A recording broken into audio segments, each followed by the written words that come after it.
अस्सलाम वालेकुम, news room में आपको खुशामदीद कहते हैं और मैं हूं सना मिर्जा। आज हमने देखा कि इंतखाबात में मुबैना धांधली के वो तमाम तर इल्जामात जो कि मुत्तहदा अपोजिशन की तरफ से आयद किए गए थे, उसके लिए एक बड़ा शोकेस किया गया था एहतजाज, और इस एहतजाज के ऊपर काफी दिनों से बात भी की जा रही थी कि इलेक्शन कमीशन के सामने एहतजाज किया जाएगा। लेकिन बाज अगर बजाहिर उस एहतजाज के ऊपर बात की जाए तो वो उस तरीके से उतना एनर्जेटिक नजर नहीं आता, बल्कि कुछ लोगों की राय यह भी थी कि वो बड़ा फीका एहतजाज था। और शायद इसकी सबसे बड़ी वजह यह थी कि जो टॉप टियर की लीडरशिप थी, चाहे वो पाकिस्तान पीपल्स पार्टी की हो चाहे मुस्लिम लीग नून की हो, उसमें वो टॉप टियर की लीडरशिप हमें उस तरह से नजर नहीं आई। लेकिन यह जरूर है कि यूसुफ रजा गिलानी साहब से लेके राजा जफरुल हक साहब और इस किस्म के दूसरे जो लीडरान थे, दोनों बड़ी पॉलिटिकल पार्टीज की वो मौजूद जरूर थे। लेकिन क्या मोटिव था, और उस एहतजाज को जिस तरह पहले भी कहा जा रहा था कि पुरअमन तरीके से यह एहतजाज किया जाएगा, यह मैसेज जरूर दिया गया है कि अपोजिशन बजाहिर एक पेज पर नजर आती है।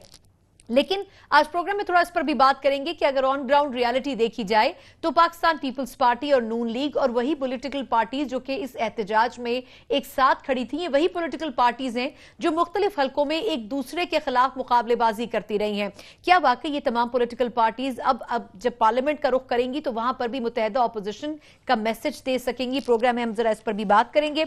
और जिस तरीके से पाकिस्तान तहरीक इंसाफ की तरफ से बार बार यह मैसेज दिया जा रहा है कि अगर इंतखाबात में कहीं पर धांधली के इल्जामात मौजूद हैं, सबूत मौजूद हैं, तो उसके लिए पाकिस्तान तहरीक इंसाफ तहकीकात करने के लिए तैयार है। क्या उन तहकीकात को आगे बढ़ाने में अपोजिशन की पॉलिटिकल पार्टीज आगे बढ़ेंगी? प्रोग्राम में हम इस पर भी बात करेंगे। और आगे चलकर कौमी असेंबली का इजलास बुलाने के लिए 12 से 14 अगस्त की समरी अरसाल की गई है। यह इजलास अगर बुलाया जाता है तो इससे पहले जो 100 रोजा प्लान की बात बार बार पाकिस्तान तहरीक इंसाफ कर रही थी, असद उमर साहब जो कि शायद मुमकिन वजीर खजाना हो सकते हैं, वो ये कह चुके हैं कि 100 रोजा प्लान शायद नाफिजुल अमल उस तरह से नहीं हो सकेगा, क्योंकि जो मसाइल इस वक्त पाकिस्तान के अंदर मौजूद हैं उसके लिए यकीनन कुछ देर पा इक़दाम की जरूरत होगी। क्या पीटीआई उस 100 रोजा प्लान से पीछे हट चुकी है, या फिर इन मौजूदा हालात में 100 रोजा प्लान शायद नाकाफी होगा? प्रोग्राम में हम इस पर भी बात करेंगे। और प्रोग्राम के आखिर में मौजूदा हुकूमत के लिए एक बड़ा इम्तिहान, वो ये कि नैब की तरफ से अब जिस किस्म की पेशियां हो रही हैं, चाहे वो मुस्लिम लीग नून के लीडरान हो चाहे वो पाकिस्तान तहरीक इंसाफ के लीडरान हो, एक बड़ा मैसेज ये है कि अक्रॉस द बोर्ड एहतसाब का अमल शुरू हो चुका है। इस पर भी हम बात करेंगे कि अगर यह अमल शुरू हो चुका है तो यकीनन चाहे मौजूदा हुकूमत हो चाहे साबका हुकूमत हो, ये अपने तौर पर अपने लीडरान को क्या डिफेंड करने की कोशिश करेगी, या फिर एहतसाब के इस अमल को सबके लिए खुला छोड़ा जाएगा? ये वो तमाम इशूज हैं जिस पर हमने प्रोग्राम में बात करनी है। जो मौजूद पैनलिस्ट मेरे साथ मौजूद है, तारुफ करवाने के साथ स्टूडियोज में यहां से शुरू करूं तो मियां जावेद लतीफ साहब, मुस्लिम लीग नून के सीनियर रहनुमा, इससे बहुत शुक्रिया आपका। इनके साथ तशरीफ रखते हैं जनरल रिटायर अमजद शुएब साहब, सीनियर दिफाई तजियाकार, इससे बहुत शुक्रिया। और इनके साथ आमिर कियानी साहब जो कि पाकिस्तान तहरीक इंसाफ के सीनियर रहनुमा है, हमारे साथ मौजूद है। और वीडियो लिंक पर कराची से पाकिस्तान पीपल्स पार्टी के सीनियर रहनुमा ताज हैदर साहब मौजूद हैं। मैं आप तीनों की इजाजत ताज हैदर साहब से पहले जरा आगाज करना चाहूंगी गुफ्तगू का। ताज हैदर साहब, सर ये जो आज एहतजाज हुआ, आप खुद भी इसको देखते रहे होंगे टेलीविजन के ऊपर, अगर आप खुद ग्रेड कर सके सर, आपको क्या अपोजिशन वाकई मुत्तहिद नजर आई इस एहतजाज में, या आपको लगता है कि इसमें वो स्ट्रेंथ वो पावर नजर नहीं आ सकी आज? नहीं, मतलब अगर तादाद के हिसाब से आप कह रही हैं तो पहले ही कह दिया गया था कि कारकुन इसमें शरीक नहीं होंगे और क़यादत शरीक होगी, और क़यादतें तमाम जमातों की वहाँ पे मौजूद थी। लेकिन एहतजाज किस लिए हो रहा था, उसका मकसद जो है वो सामने रखना बहुत ज़रूरी है। एहतजाज इसलिए हो रहा था कि फ्री और फेयर इलेक्शंस मुल्क में मुमकिन बनाए जाएँ, और जो ये एजेंट्स को बाहर निकाल के गिनती की गई है, ये एक गैर कानूनी चीज़ है, और जो भी इस जुर्म का इर्तिकाब जिन्होंने किया है उनको सज़ा दी जाए और सामने लाया जाए। तो मेरे ख़्याल से ये एक ऐसी चीज़ है कि जिसमें सिर्फ़ वो जमातें कि जो आज वहाँ मौजूद थीं, सिर्फ वही नहीं बल्कि हर जमात को और पाकिस्तान के हर शहरी का कॉज यही है कि मुल्क के अंदर एक फ्री और फेयर इलेक्शंस हो। और जो तरीक़ाकार इख्तियार किया गया कि एजेंटों को बाहर निकाल दिया गया, पोलिंग एजेंटों के, उसके बाद गिनती की गई और उसके बाद दो दिन तक रिज़ल्ट नहीं दिए गए। और मैं तो ख़ुद देख रहा हूँ, क्योंकि जो पार्टी का इंतखाबी सेल है मरकज़ी, उसको मैं देख रहा हूँ, तो वहाँ पे तो ऐसी ऐसी चीज़ें आ रही हैं कि जो बहुत ही परेशान कुन है कि क्या किया गया है। तो आपके ख्याल में से मैसेज जो कन्वे होना था वो पुरअमन एहतजाज था, आपने कहा कि सिलेक्टेड लोगों को से बुलाया गया था, तो वो मैसेज कम से कम कन्वे हो गया है, अगर ये समझा जाए? नहीं, पता नहीं, कुछ लोगों पे मैसेज कन्वे नहीं होता कभी भी, कुछ पे हो जाता है, कुछ साथ होते हैं, लेकिन मेरे ख्याल से बात यही है कि ठीक है सर, फिर इसका अपने इस चीज़ पे मतलब फोकस हमें करना है और इस चीज़ पे जोर देना है कि क्या इलेक्शन एजेंट वहाँ मौजूद थे जब गिनती हुई, या उन्हें ज़बरदस्ती बाहर निकाल दिया गया था। इसकी अगर आप तहकीकात कर लें तो फिर सारा इंतखाबी अमल सामने आ जाता है, और मेरे ख्याल से जो पार्लियामेंट्री कमीशन बन रहा है वो इस जिम्मेदारी को पूरा करेगा। बिल्कुल ठीक है। अच्छा, मैं वापस आ जाते साहब आपकी तरफ आती हूँ। जावेद लतीफ साहब, सर एक तो ये कि जिस तरह पीपल्स पार्टी को रिजर्वेशन है, एक तो आज के एहतजाज के ऊपर लोग इंतजार करते रहे कि शायद शहबाज शरीफ साहब या हमजा शहबाज साहब या इस किस्म की जो सीनियर लीडरशिप है वो जरूर एहतजाज में लीड करेगी। ठीक है, पीपल्स पार्टी की तरफ से भी वो लीडरशिप नजर नहीं आई। सिलेक्टेड क्राइटेरिया उनका था कि बस एक एहतजाज रजिस्टर करवाना है। क्या नून लीग की भी पॉलिसी वही थी? और दूसरा ये सर कि जो शिकायत पीपल्स पार्टी कर रही है, क्या आपके ख्याल में पार्लिमानी कमीशन बनेगा तो उससे जरूरत पूरी हो जाएगी, या इसके लिए पीटीआई की तरह पूरी एक कैंपेन चलानी पड़ेगी ऑपोजिशन को, तब कहीं जाके ये साबित होगा कि आया धांधली हुई है या नहीं हुई है? नहीं, अगर मगर का तो सवाल ही नहीं है। बात तो यह है कि धांधली हुई है। अब बात यह है कि जो आप बात कर रही हैं कि तादाद कम थी, फीका एहतजाज था, अगर तो तोड़ फोड़ को एहतजाज कहा जाता है, अगर जलाओ गिराओ को एहतजाज कहा जाता है, तो यकीनन हम वो करने के लिए तैयार नहीं थे और ना होंगे। दूसरी बात यह है कि जिसने घर बनाया हो उसको एहसास होता है घर के टूटने का, जो किराएदार हो उसको एहसास नहीं होता। मैं दूसरी बात ये कहूँगा कि ठीक बात की ताज हैदर साहब ने, तमाम जमातों का इस पे कंसेंसस था कि टिकट होल्डर और जो मुंतखब लोग हैं सिर्फ वो एहतजाज के लिए आएंगे, मगर लोगों ने सुना, मुख्तलिफ जमातों के कारकुन खुद से पहुंचे हैं। ये कॉल नहीं दी गई थी कारकुन को, मगर जब कॉल दी जाएगी, और मैं ये भी कहूँ कि बदकिस्मती होगी कि कोई तहरीक चले और उसकी क़यादत करने वाला कोई ना हो। जब कोई तहरीक क़यादत के बगैर चलती है तो उसके नताइज बड़े खौफनाक निकलते हैं, और जब किसी तहरीक की क़यादत करने वाली लीडरशिप हो तो वो मंजिल मकसूद तक लेकर जाती है, या मंजिल की कम अज़ कम निशानदेही होती है, और जहाँ ब्रेक करना चाहे वहाँ ब्रेक हो जाता है। अब आ जाए जहां तक आपने कहा कि धांधली हुई है या नहीं तो हुई, लीडरशिप आज मौजूद थी या नहीं थी, इसका मतलब क्या समझा जाए? आप ये देखें ना कि पीपल्स पार्टी की भी लीडरशिप मौजूद थी और मुस्लिम लीग की लीडरशिप भी मौजूद थी, चेयरमैन पार्टी के जो हैं वो भी मौजूद थे, बाकी लोग भी मौजूद थे। अगर आप एक बंदे को सिर्फ फोकस करके कहें कि ये बंदा क्यों नहीं था, वो बात गलत है। पूरी लीडरशिप तमाम जमातों की मौजूद थी। मगर मैं ये कहूँगा, बड़ी अच्छी बात की ताज हैदर साहब ने, जो उन्होंने कहा कि पोलिंग एजेंट जो थे उनको बाहर निकाल कर काउंटिंग की गई।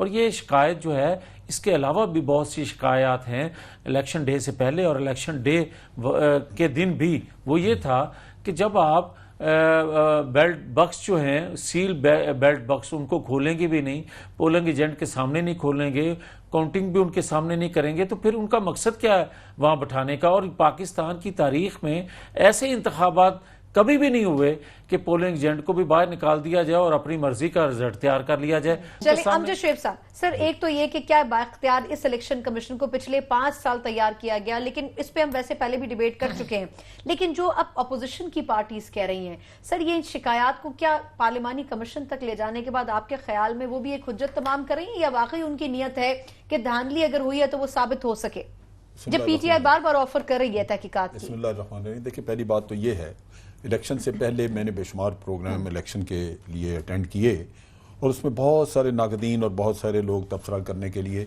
अपनी असेसमेंट्स देते थे। उसमें जर्नलिस्ट भी मौजूद होते थे जो कि मुख्तलिफ एरिया से जाके तो हो के आते थे।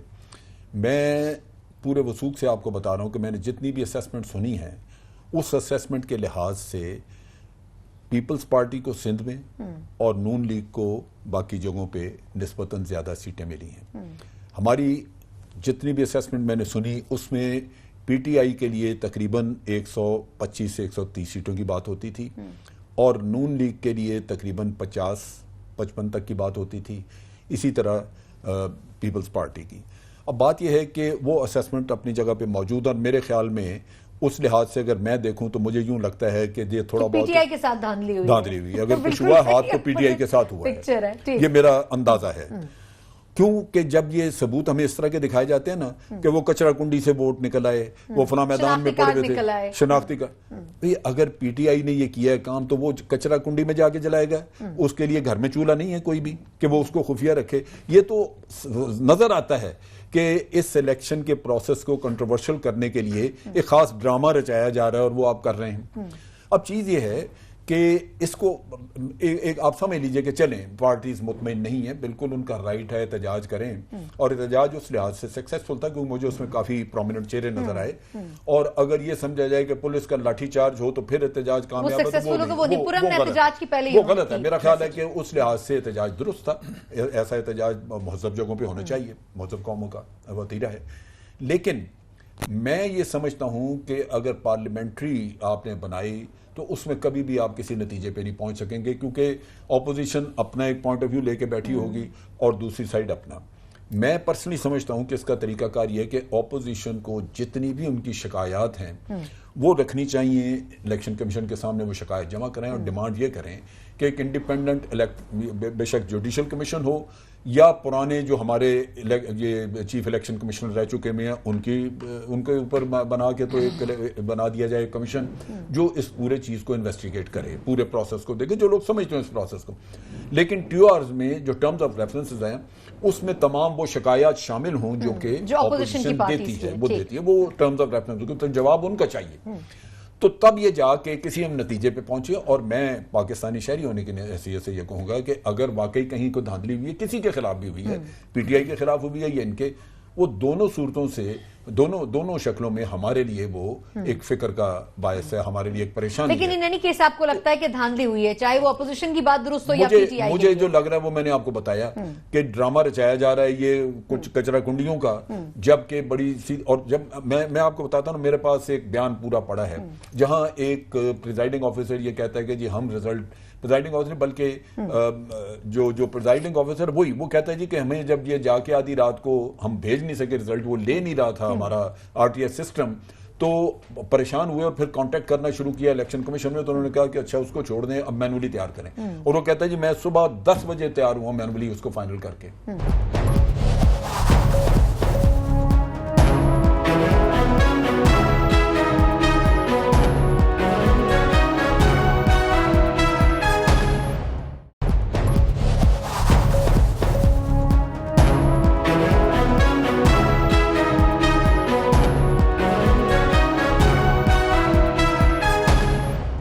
यानी साहब सर, पाकिस्तान तहरीक इंसाफ का एक अच्छा जेस्चर है कि उन्होंने शुरुआत में कहा कि जहां भी तहकीकात करवानी है करवा सकते हैं। आज शाह महमूद कुरैशी साहब ने भी कहा कि जी 30 से ज्यादा हल्के खुलवा चुके हैं और कितने खुलवाएंगे। बट सर, अगर अब जिस तरह ऑपोजिशन कह रही है कि हम कल सूबाई जो इलेक्शन कमीशन के ऑफिस है वहां पर एहतजाज करेंगे, अगर ये मामला पार्लियामेंट तक जाता है और पार्लियामानी कमीशन में जाता है तो सर क्या पोजीशन होगी? खान साहब क्या इतना अफोर्ड और अकोमोडेट करेंगे ऑपोजिशन को कि वो कह दें कि री इलेक्शन करवाए जा सकते हैं? देखिए, पहले तो मैं ताज साहब की बात सुन रहा था, मैं इनकी बात समझ नहीं सका कि अभी रिसेंटली जो बाई इलेक्शंस हुए हैं, फिर पार्टी ने कहीं 1500 कहीं 1800 जुनून की दौर में हुए और कहीं 2000 वोट लिए हैं। अब कोई मिरेकल होना था कि इनके वोट बढ़ जाने थे यहाँ से पंजाब से, ये तो उनकी हालत थी इन इलेक्शन से पहले भी। जाहिर है they lost ground in Punjab, और ये दोनों अब रीजनल पार्टीज बन गई हैं, एक महदूद है सिंध तक और एक महदूद है पंजाब तक। वो भी इसमें पंजाब में भी आधा आया इनका रिजल्ट, आधे भी थी 130 आया, और दूसरों का भी ये हालात है। देखिए, आज जो आप एहतजाज की बात करिए ना, ये आज पहला एहतजाज था।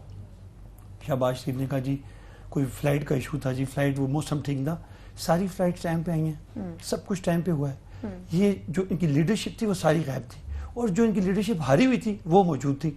और लीडरशिप के 4-5 लोग हैं, एक तो आता, ये एक नहीं आता, खैर है, लेकिन ये हेडलेस चिकन की तरह घूम रहे थे अनफॉर्चुनेटली।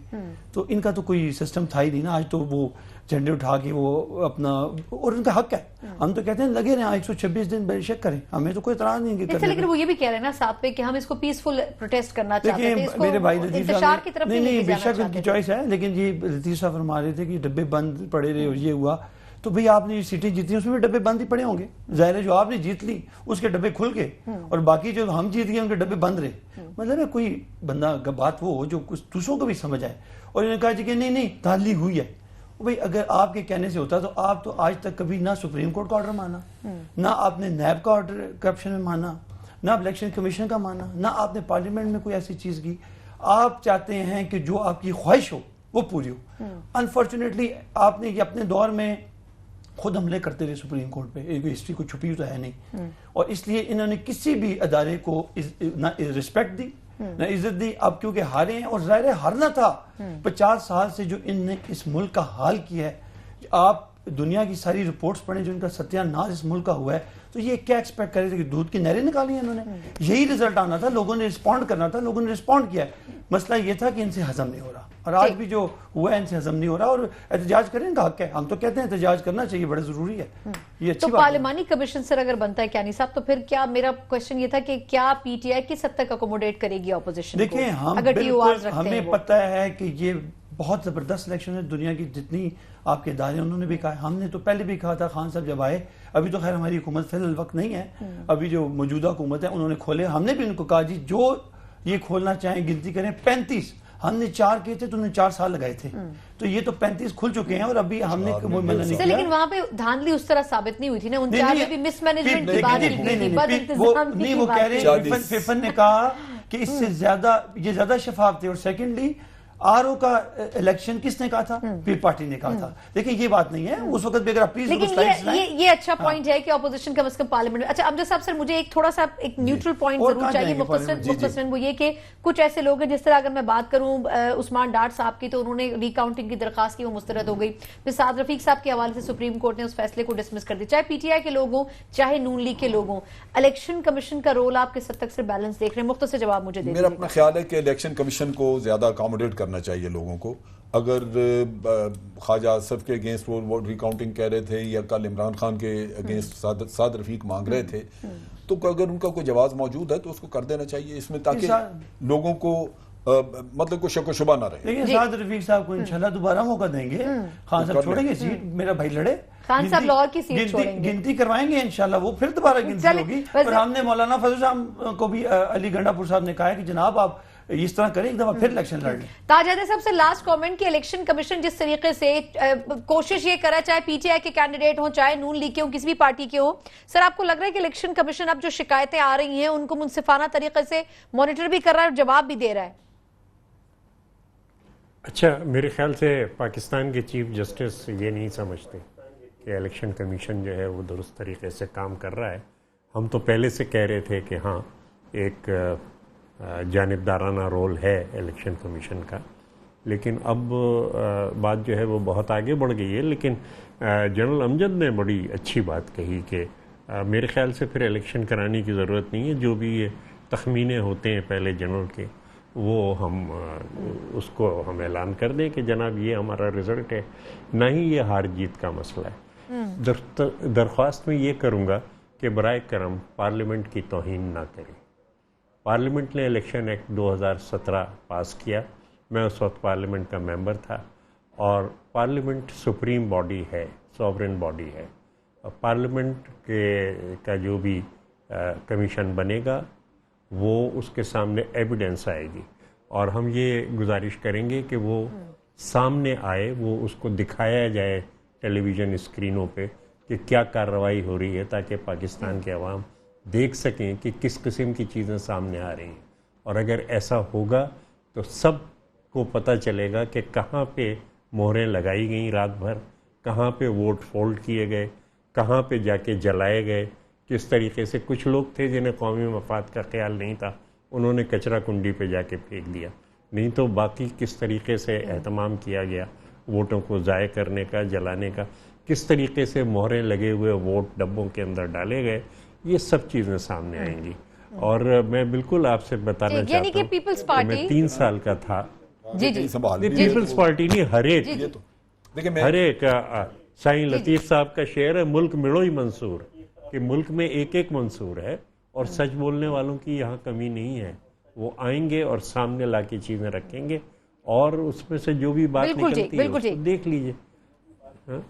मुल्क बिल्कुल बड़ो ही accept किया जाएगा। सच सर, बोलने आपका वालों point- की वाकई कमी नहीं है, लेकिन उन लोगों की मुल्क में प्रॉब्लम अभी है एक मंसूर है जो समझते हैं कि सिर्फ हम ही सच कह रहे हैं। चलें, बिल्कुल So ठीक है, वो- एक ब्रेक वो जरा मुझे लेने मसला है। दें। जावेद लतीफ साहब से शुरू करेंगे कि जहां पीपल्स पार्टी अभी भी इस बात पर कायम है, जिस तरह पिछली मर्तबा पीटीआई के धरनों में पीपल्स पार्टी ने शिकायत की थी कि इस इशू को पार्लियामेंट फ्लोर पर लाना चाहिए, लेकिन पाकिस्तान तहरीक इंसाफ उस अपोजिशन से अलग होकर एहतजाज और धरनों को बाहर ले गई थी। क्या इस मर्तबा नून लीग भी उसी रास्ते पर चलेगी या पार्लियामेंट के फ्लोर को सुप्रीम समझते हुए एहतजाज को पार्लियामेंट तक ही महदूद रखेगी? और दूसरा ये कि जो 12 से 14 तारीख रिकमेंड की गई है असेंबली के इजलास के लिए, उसके लिए अपोजिशन की क्या तैयारी है पाकिस्तान तहरीक इंसाफ के साथ साथ? इस पर भी बात करेंगे एक ब्रेक के बाद। हमारे साथ रहिएगा।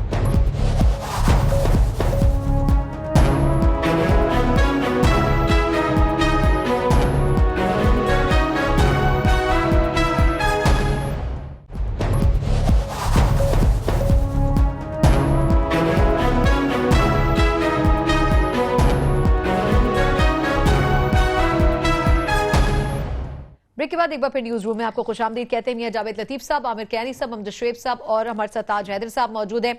जावेद लतीफ साहब, सर आगाज आपसे करूंगी। पिछले सेगमेंट में हमने बात की थी कि पार्लियामेंट फ्लोर को अभी भी पीपल्स पार्टी इस बात पर कायम है कि जी हर एहतजाज और हर चीज रजिस्टर्ड वहां होनी चाहिए, वही सुप्रीम है। सर, क्या अगर इस एहतजाज का कोई नतीजा नहीं निकलता तो क्या पार्लियामेंट से बाहर निकल के एहतजाज लेके जाएगी नून लीग, जिस तरह इनके टेन्योर में हुआ है?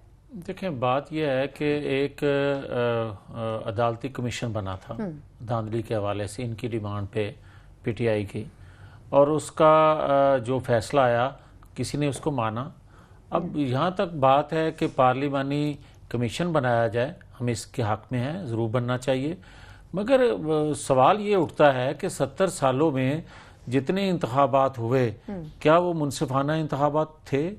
और हम जब ये बात करते हैं तो कहा जाता है कि आगे चलना चाहिए। भाई आगे 70 सालों में आप देखते आए, और 70 सालों में तो ये बगाड़ जो है वो ठीक नहीं हो सका।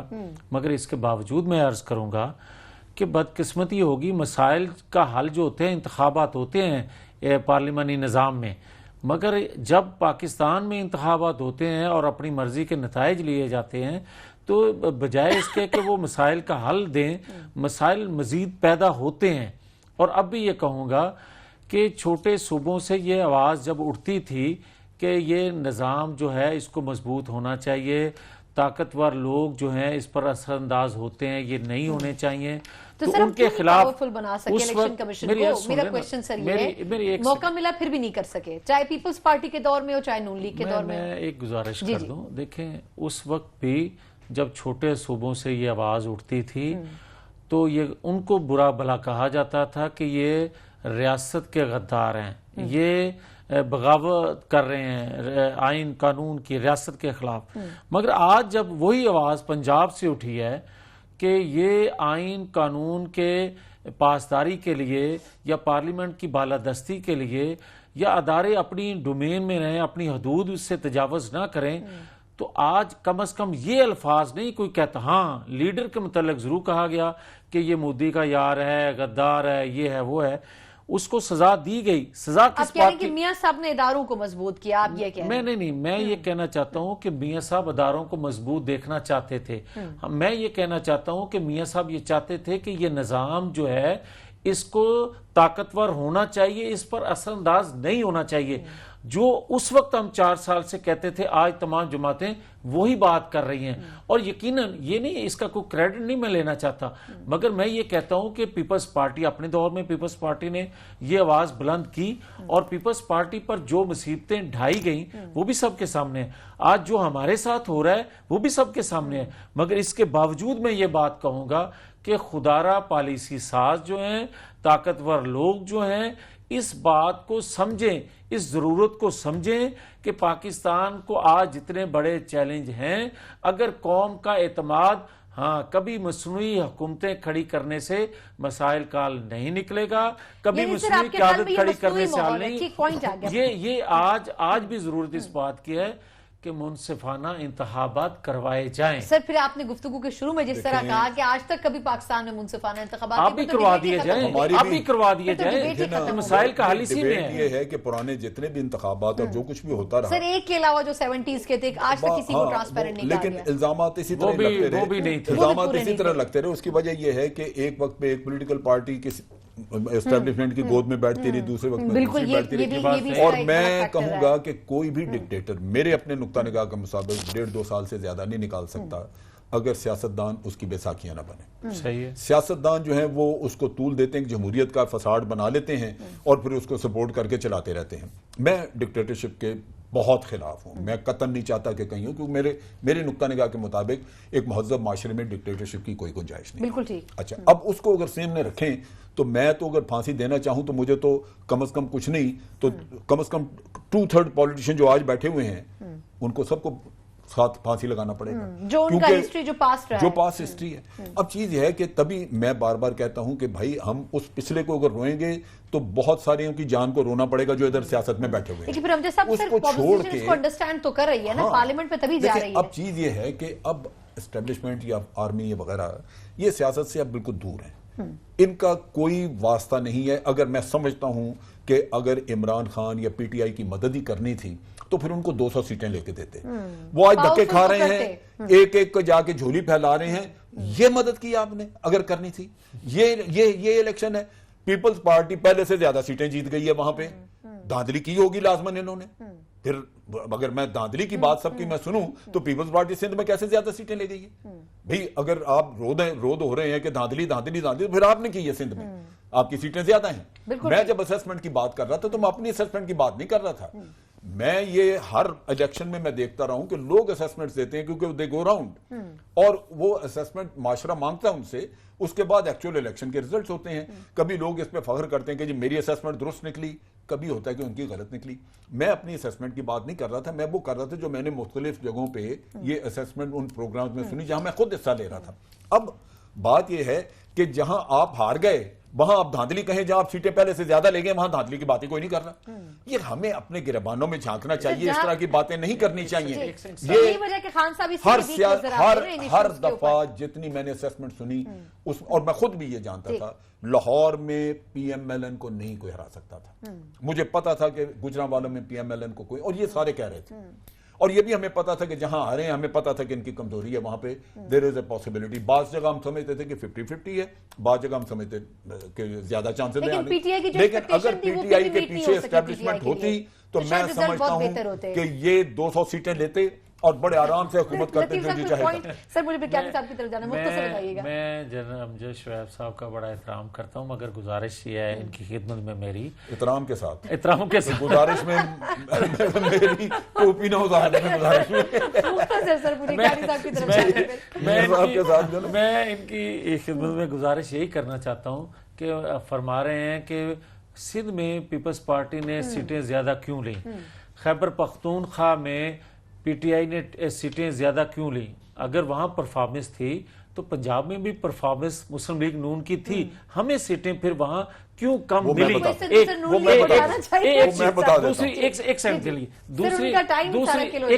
दूसरी मैं गुजारिश करूंगा अमजद शुएब साहब की खिदमत में, कराची से 14 सीटें पीटीआई को मिली। 14 सीटें जीतने वालों को भी अंदाजा नहीं है कि हमें इतने वोट कहां से मिले, और जिनके साथ ज्यादती हुई आप ये बताएं कि वहां अगर मैक्सिमम आप ये समझें कि वो एमक्यूएम को सीटें उनके माजी की वजह से सीटें अगर लोग वोट नहीं दे रहे थे तो वहाँ उनकी परफॉर्मेंस फिर पीपल्स पार्टी की भी नजर आ रही थी। नून ने भी वहाँ अमन कायम किया था, फिर वो उनको नजर आती। मगर पीटीआई का कमाल क्या है, ये इमरान खान साहब कहते थे कि 2008 मेरी आर्गुमेंट ये हो सकती है, एक सेकंड एक जुमला अमजद शुएब साहब के 2008 में हमें वोट मिला 70 लाख के करीब। इमरान खान साहब फरमाते थे कि 2013 में 1,50,00,000 इनको वोट कैसे मिल गया। आज कौम इनसे भी तो सवाल करती है ना कि भाई साहब आप भी बताएं कि 70 लाख से आपको 1.5 करोड़ कैसे मिल गया। जल्दी में दो एक चीज है कि मेरी आर्गुमेंट ये भी हो सकती है कि इमरान खान को या पीटीआई को 14 सीटें वहां पे मिली, 22 क्यों नहीं मिली या 25 क्यों नहीं मिली?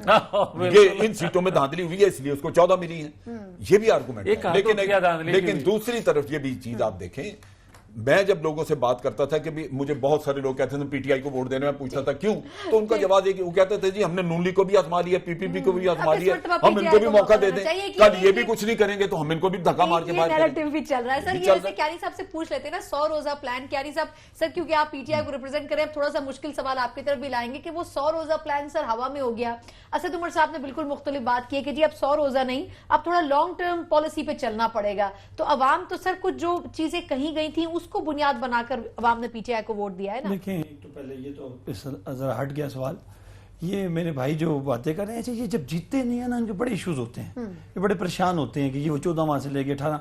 भाई आप मैं फिर शुरू से जो बात की थी, खुदारा इस 70 साल में आप अपनी पॉलिटिकल पार्टीज की परफॉर्मेंस देखें, और मैं अल्लाह का शुक्र अदा करता हूं कि ये जो यूथ है आपकी 65%, जो 40 से नीचे 70% है, उनको आज पता लगे स्टेटस को, मैग्नेट जो लगे आज एक दिन में सब इकट्ठे हो गए। ये एक सुने ना, ये एक जमात है, ये एक जमात है, 3-4 झंडे हैं। आज शुक्र, हम तो शुक्र करते हैं, ये एहतजाज करें, हम तो खुशी से कहते हैं इनको करना चाहिए, इनको पता लगे एहतजाज कैसे होता है, ये बड़ी अच्छी बात है। और जहां तक आपका ये बजट किस गवर्नमेंट ने दिया था जी, ये गवर्नमेंट ये अभी जो जाते जाते जो तोहफा दिया है, ये जो खाली बैंक्स हैं, जो आपके फॉरेन रिजर्व्स हैं, ये बजट बना के कौन गया था? ये माशाल्लाह एक जो वजीरे बीमार बाहर पड़े थे उन्होंने बनाया था। अगर मैं एमडी साहब की तरफ कहूं जो माजी था ठीक है, नहीं माजी को छोड़ दें, लेकिन नहीं माजी की मैं फ्यूचर की बात पूछना चाह रही हूं। मैं ये चाहता हूं, देखिए रेफरेंस कैसे, अभी तो हमें गवर्नमेंट भी नहीं मिली, ठीक है, आपके जो छोड़ के गए, अभी ये जो लोग छोड़ गए हैं, ये जवाबदेही, यही तो मसला है। ये जो पीछे गंद करके आते हैं, ये अनफॉर्चुनेटली जो पार्टीज आती हैं, जो लोगों के हाल कर दिए हैं हर लिहाज से, तो ये जवाबदेही है ना। 22 साल हमने अपोजिशन किया है, ये गवर्नमेंट में थी, आज ये हमसे सवाल करने के भी काबिल नहीं है। अच्छा सर, मुझे ये मुख्तसर बता दें कि 14 अगस्त से पहले अगर ये पार्लियामेंट का इजलास आता है, कप्तान साहब की टीम वो खुद उसके साथ चले, सूबों में सूबाई वज़रा के हवाले से तो नाम आ रहे हैं, वज़रा आला के लिए केपीके के तो उन्होंने नॉमिनेट भी कर दिए। क्या सर खान साहब अपनी टीम बना चुके हैं, और अगर बना ली है तो उस पर आवाम को एतमाद में क्यों नहीं लिया जा रहा? देखिए टीम बिल्कुल बन गई है, जाहिर है डिबेट हुई है, डिस्कशन हुई है, लेकिन फाइनल फैसला खान साहब का है। शॉर्ट लिस्ट हुए नाम, और इंशाल्लाह ताला जैसे आज आपका आ गया, बाकी भी आ जाएंगे, मेन 2 हैं, बाकी वज़रा का तो जाहिर है ऑलरेडी उस पर वर्क हो चुका है, उस पर हमने काम कर लिया है, इंशाल्लाह अनाउंस भी हो जाएंगे। कोई इतना मुश्किल काम नहीं है, लेकिन हम खुद चाह रहे हैं कि ये इसको आराम से ज़रा, क्योंकि हमने एक बहुत बड़ी कमिटमेंट की है इस कौम से, वो लोग लेके हैं जो नीट एंड क्लीन है, साफ सुथरे लोग हैं, उनके आगे लेके हैं, इनको प्रमोट करें, ताकि लोगों को एक सेटिस्फेक्शन हो कि आप वो लोग लेके हैं जिनके ऊपर कोई दाग ना हो। तो हमारी तो अब ये, हम इनकी तरह थोड़ी ना करना कि रोलर कोस्टर की तरह दोबारा वही लोग लगे रहे जो फैमिलियों में हैं, जैसे इनके बच्चे हों, इन्होंने हमेशा मफाद की और औलाद की सियासत की है। इनसे ये पार्टी इनकी वैसे वो स्टैम्प्स हैं बस, बाकी इनके मामला। चलिए सर, इस पर भी बात करेंगे एक ब्रेक के बाद, हमारे साथ रहिएगा।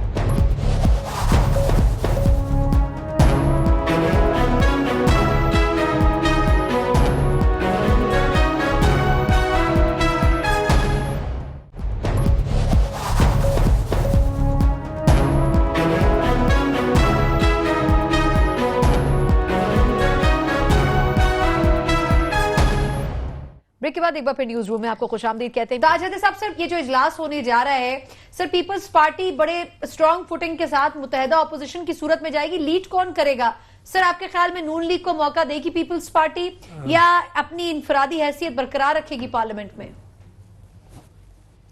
क्या ये इसी महीने हो रहा है? मतलब ये कहीं मशरूत जी तो सर, नहीं 12 कर से दिया 14 गया है क्योंकि कुछ सर 12 से 14 तारीख की समरी सर भेजी है इसको, इस हवाले से जी इसी 12 से महीने 14 अगस्त की महीने समरी भेजी गई है कि इसमें से किसी जी अच्छा, इसी महीने। और ये बिल्कुल सर, ये इसी साल का है, इसी साल का अगस्त है। अच्छा चलिए, जो सिलसिला है वो ये है कि अगर हम हार, कौन जीता कौन हारा, किसने कितनी सीटें ली, उसके ऊपर हम अगर इंतखाबात की फेयरनेस का फैसला करने लगे तो ये इंतहाई गलत होगा। हम पहले से बहुत ज़्यादा सीटें जीते हैं, सिंध में भी, मरकज़ में भी, लेकिन हम एहतजाज कर रहे हैं, और एहतजाज हम कर रहे हैं उस इंतखाबी प्रोसेस के ऊपर जो फॉलो की गई 6:08 के बाद से, जिस पे अमल दरामद किया गया। और अगर इंतखाबी प्रोसेस यही रहती है तो फिर ये एक क्राइसिस जो है वो जारी रहेगी। ताजहद साहब सर, मुझे चलते चलते मुख्तसर ये भी बता दें सर, माजरत आपकी बात थोड़ी सी रोक रही हूँ कि ये अब जिस तरह आपने कहा कि हालात जिस तरफ जा रहे हैं, बहुत सी चीजों के ऊपर बेयकीनी नजर आती है। सर, अगर मैं आपसे नैब के हवाले से भी पूछना चाहूं कि जिस तरीके से नैब काम कर रहा है उस पर भी एक बेयकीनी की कैफियत तो होती है ना, कि पहले हमेशा वो टारगेटेड कार्रवाइयां करता था, अब आपको लगता है कि नहीं अक्रॉस द बोर्ड कुछ एहतसाबी अमल शुरू हो चुका है नैब के थ्रू? नहीं, मेरे ख्याल से नहीं हो रहा है अक्रॉस द बोर्ड। और अगर अक्रॉस द बोर्ड होता है तो मुझे कहने की जरूरत नहीं है, सब कहेंगे कि अक्रॉस द बोर्ड हो रहा है। यानी ये जो है नैब को एक सियासी इदारे की तरह इस्तेमाल करना ये दुरुस्त नहीं है। और जबकि सब लोग कहें कि नहीं ये काम सही हो रहा है तो ठीक है, फिर अकेला ताजादार अगर नहीं भी कहता तो क्या फर्क पड़ता है। चलें, बिल्कुल ठीक। अच्छा, हम जो शेब सबसे लास्ट सेगमेंट की बात मैं बात ये कर रहा था कि कमीशन कौन सा बनना है, क्या बने, तो डेफिनेटली पॉलिटिकल पार्टीज ने मिलकर फैसला करना है। अगर ये सारे मुत्तफिक होंगे कि पार्लियामेंट्री कमीशन हो तो बिल्कुल पार्लियामेंट्री हो। बात यह है ना कि जहां जहां फैसला, मैं तो अपनी बात कर रहा था कि मेरे नुक्ता निगाह के मुताबिक अदालती कमीशन जैसे पिछले दौर में बना और सब ने फिर उसका मानना पड़ा, उसके बाद सारी तहरीक खत्म हुई, तो वो मेरी सोच ये थी। लेकिन बहरहाल पॉलिटिकल पार्टीज ने फैसला करना है। दूसरी बात यह है कि जो आप बात कर रही थी, जो पीटीआई के हिसाब के इन्होंने 100 दिन का प्रोग्राम दिया था और अब असद कुछ और बात कर रहे हैं। देखिए, जो इकोनॉमी की हालत है, जो प्रॉब्लम्स आज असद उमर जो जिसका जिक्र करके ये कह रहे हैं, ये तो उनको पहले पता था। ये इकोनॉमी की कंडीशन जो है ये आपको 3-4 महीने पहले से विजिबल थी। इवन जब मिफ्ता इस्माइल थे वहां पे, उन्होंने, और फिर जब हम एफएटीएफ में गए, हमें ग्रे लिस्ट में रखा गया, ये सारी चीजें सामने आई हुई थी। फिर भी अगर आपने उस वक्त इस सारी चीजों को जानते हुए 100 दिन का एक प्रोग्राम दे दिया तो आप पीछे हटने का चांस नहीं है आपका। अब पीटीआई को ये फेस करना पड़ेगा। क्यों? कि ये बहाना और ये चीजें जो हैं कि जी हमारा अब इकोनॉमी बहुत बुरे हाल में है, ये है वो है, ये वो चीजें हैं जो आपको, मुझे एक आम आदमी को पता थी तो असद उमर को क्यों नहीं पता थी? बिल्कुल सही, बिल्कुल सही। यानी कि जो चैलेंजेस हैं उनको फेस करना पड़ेगा, फेस करना होगा। मुझे अब आपको रास्ता निकालना होगा। सब सिर्फ 2 क्वेश्चन, मैं फिर जावेद हसन साहब आपकी तरफ आती हूँ। सर, एक तो ये कि पंजाब में जिस तरह खान साहब ने कहा है वो किसी यंग लीडरशिप को लेके आएंगे, क्या सर सिर्फ यंग लोगों को सामने लाने से पीटीआई टारगेट अचीव कर लेगी? और दूसरा ये कि नैब अब जिस तरीके से जुल्फी बुखारी साहब से लेके अलीम खान साहब से लेके शहबाज शरीफ साहब तक सबका एहतसाब अब करना शुरू कर चुकी है, क्या आपके ख्याल में पीटीआई भी इसको बर्दाश्त कर लेगी? ये 2 क्वेश्चन है। हम तो कहेंगे कि बिल्कुल उनसे इससे बढ़ के करना चाहिए। जो पाकिस्तान में करप्शन हुई है खरबों रुपए की, इनको मजीद मजबूत करना चाहिए। एहतसाब जो अदारे करें उनको मजबूत करें। हमारे लोगों, दूसरे लोगों, हम सब पाकिस्तानी हैं, इस पाकिस्तान को आगे लेके जाना है। हम तो कहेंगे कि इनके पास ये इख्तियारात होने चाहिए कि, क्योंकि ये तो नहीं है कि अब ये जो जिसके बारे में वो उनको पकड़ा जाता है कहते हैं ये साफ सुथरा है। क्या पाकिस्तान में इतनी सफाई है? अनफॉर्चुनेटली नहीं है। हम तो उसको सपोर्ट करते हैं और हम चाहते हैं कि जिसके खिलाफ कोई मुकदमा बनता है, जिसने इस मुल्क को लूटा है, उसके खिलाफ केसेस होने चाहिए।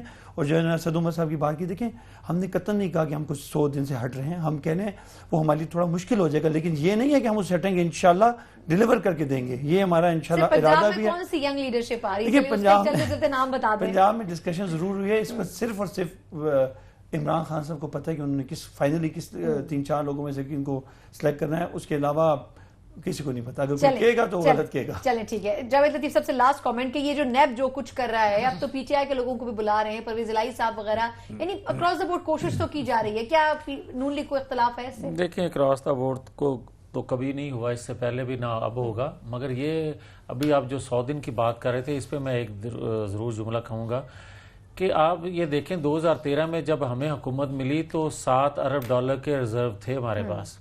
जब हमने हुकूमत छोड़ी तो $19 अरब के रिजर्व हमने छोड़े। उस वक्त मैशत के हवाले से ये कहा जाता था कि 2014 में पाकिस्तान दुनिया के नक्शे पर नज़र नहीं आ रहा। हमने मैशत को संभाला दिया, हमने पाकिस्तान से दहशतगर्दी का खात्मा किया, हमने पाकिस्तान के अंदर बिजली का जो बहरान था उसको काफ़ी हद तक संभाला दिया, हमने पाकिस्तान को सफारती तन्हाई से निकाला। ये चैलेंजेस आज जो हैं मौजूदा हुकूमत को होंगे। हमें किस तरह के चैलेंज थे, उससे हम किस तरह निकले, और ये जो 100 दिन बता रहे थे, अब देखेंगे। वो 100 दिन का आइडिया तो सिर्फ फ्लॉप हो गया, लेकिन नैब पे आपको लगता है कि ट्रस्ट लेवल मौजूद है? मुझे लास्ट 10 सेकंड मैं नहीं समझता इसलिए कि अगर आज़ादाना तौर पर इस अदारे को काम करने दिया जाए तो फिर इस तरह इंतकामी कार्रवाइयां ना हो। यानी कि अभी भी नून लीग की ये राय है कि इंतकामी कार्रवाइयां बड़ी हद तक की जा रही हैं, चाहे वो किसी भी पॉलिटिकल पार्टी से ताल्लुक रखने वाली शख्सियत के खिलाफ हो। चारों मेहमानों का बहुत शुक्रिया। प्रोग्राम का वक्त खत्म होता है, मुझे इजाजत दीजिए। अल्लाह हाफिज।